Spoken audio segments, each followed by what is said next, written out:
All right, so the last video was a little bit harsh for a scholarship. Surely there's some grace between having one and not having one. Maybe you could get a partial scholarship. Um, and you can do that in code too.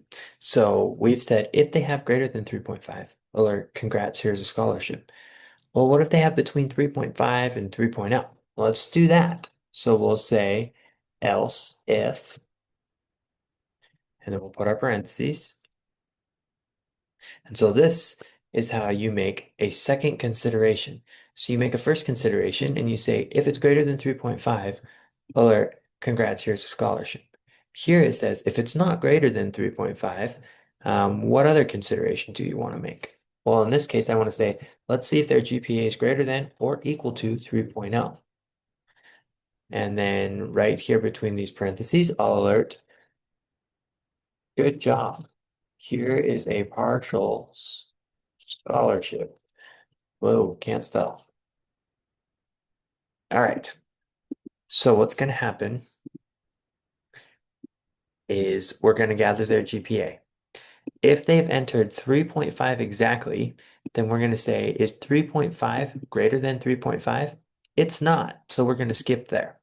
Then we're going to say, well, what if 3.5 greater than 3.0? It is. So now we can alert, good job. Here's a partial scholarship. Let's see this in action. So I'm going to save this and come over here and it says, what is your GPA? I'll put 3.5. It says, good job, here's a partial scholarship. If we reload and we put 3.7, we get congrats, here's a scholarship. We reload and we put 2.0, then we say, sorry, maybe next year. So in that way, we were able to have multiple considerations. And you can keep stringing these together. So I could say, else if GPA is greater than or equal to 2.5, alert.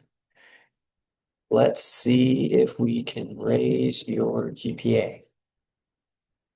And then I could say else if GPA is greater than or equal to 2.0, alert, keep trying. And then we'll say else if GPA is greater than or equal to 1.5, alert, don't worry, there are more important things than grades. And then finally, we'll say, so if they don't have a GPA of higher than 3.5, don't have a GPA higher than 3.0, don't have a GPA higher than 2.5, don't have a GPA higher than 2.0, and don't have a GPA higher than 1.5, then we'll say alert. Um, looks like your GPA is too low for this calculator. We'll save that. And we'll go check it out. So it says, what is your GPA?